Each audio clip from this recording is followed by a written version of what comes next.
Hi everybody, I am Patrick. This is Brian. That is Cory, and that's Andrew. Together, we are just got played, and we're at the Cloak and Blaster here in Orlando, Florida.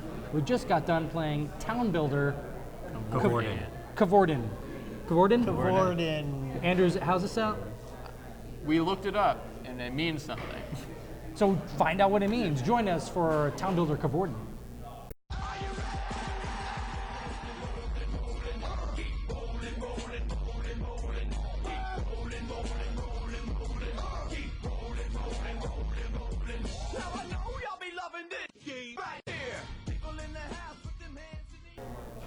Brian.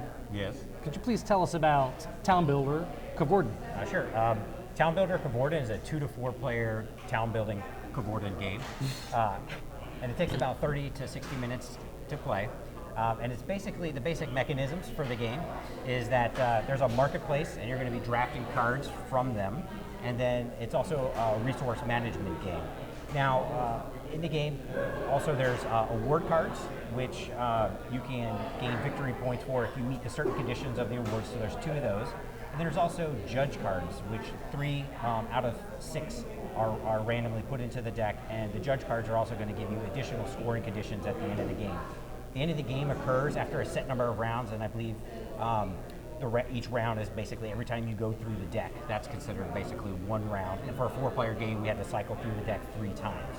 So the way that the game is set up, there's 5 cards that are laid out at random into the marketplace.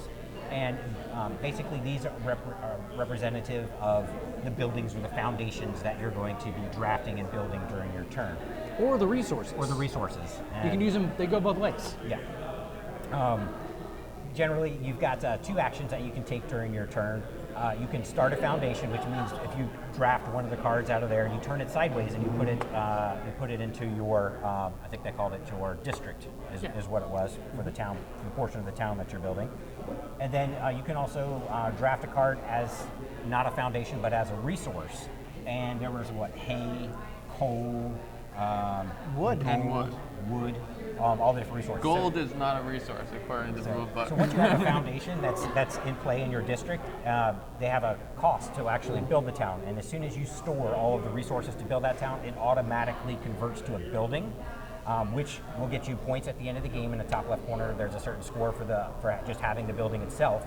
But then you also look to some additional scoring conditions or some abilities that could come into play. There's a little hammer symbol which says, hey, if you instantly build this, during this turn you can activate this ability and do something, like maybe it's search, maybe it's take another foundation or gain a resource from the discard pile or something like that.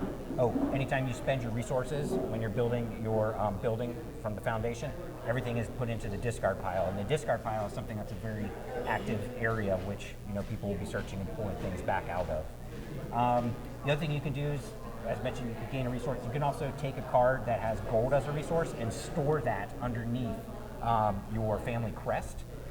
Gold can be used either for scoring at the end of the game. If you have certain conditions that say that you can score it, they can also be spent sometimes to do other things, again in combination with another card.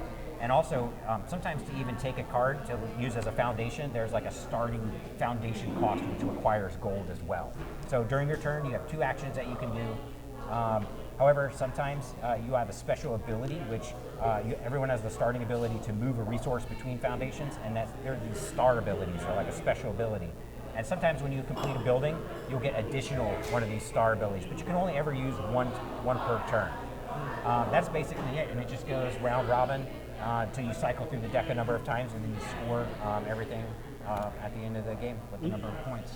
You also start with a star ability, don't you? Yes, you do. In your starting player card, you've got that ability to move resources between your foundations. With that, Cory, what would you say is your favorite thing about Town Builder Coevorden? Wow, my favorite thing is pretty hard to choose, but I would have to say that when you take a card for the resources, some will have 2 on there, so you can use it as one or the other. And I really like that idea, especially when you have an ability that says move a resource, and you pick the foundation that you might want to move it to, and you still have an option for both. So, Andrew, what would you say is your favorite thing? So sort of piggybacking off of that, all the cards have so many potential uses. So even though there's not a lot of cards in the deck, you're cycling through, and so if you discard a card for its resource, it can come back later on in the game. So there were some cards that I needed to complete sets of cards that gave me bonus points. And I saw it go to the discard pile. I'm like, yes, it's going to come back. Patrick, what would you say is your favorite? It's unfortunately, it kind of links into what everybody's saying so far, is that the game, it's a lot of game for one deck of cards. I mean, because if you have the resources that go both ways, because the cards can actually be played as resources or as foundations, a lot of work has gone in to make sure this all runs properly. And First Fish Games they've also did Get Off My Land, which we've also reviewed, which is absolutely fantastic game as well. Everything just works really well, and it's in one small box. Brian, if you had to pick something that you like the most. I think you took my favorite thing, and it's the amount of game for the number of components. It's huge for a card game. It's like really that. huge. Yeah. It's really, really huge. But if you had to pick something you like the least, what would it be? The thing that I like the least is probably, at least for me, the judge cards that had come out. They were worth like 2 points each if you meet their conditions, plus the award cards. And at the beginning of the game, not really knowing where it was going, I kind of focused on those. But then late in the game, it was only worth a couple of points for me when I should have been focusing more on the towns and the combinations and stuff like that.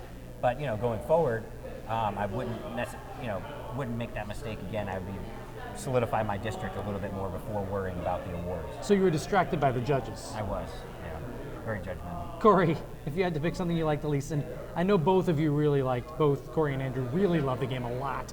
So, but you have to pick out something that you like the least, because that's what we do. I mean, the least. I mean, this is difficult. I guess I would maybe the theme. I mean, it fits, but I mean, the name's a little difficult to.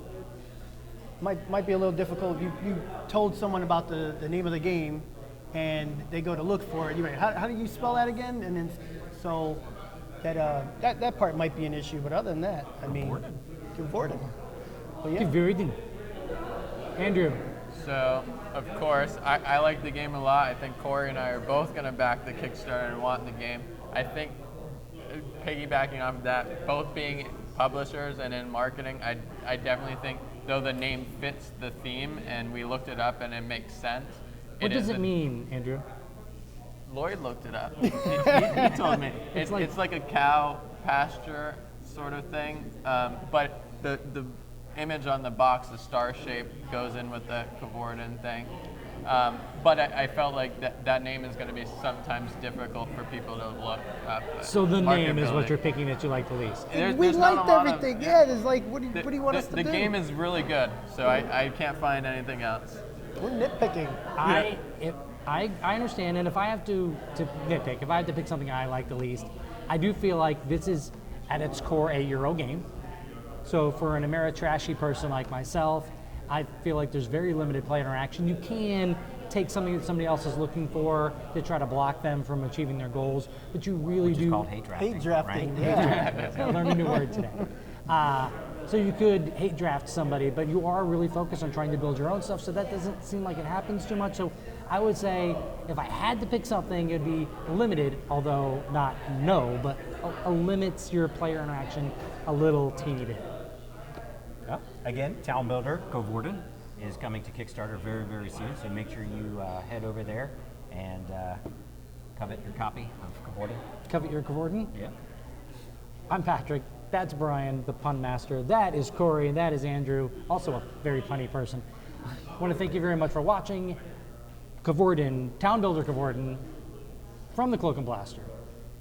Thank you very much. Should get my face on there.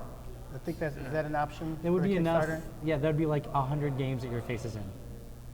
Yeah, you're in every game ever. See, I shouldn't even have to back that pledge. I It's should automatic. I should be in more games.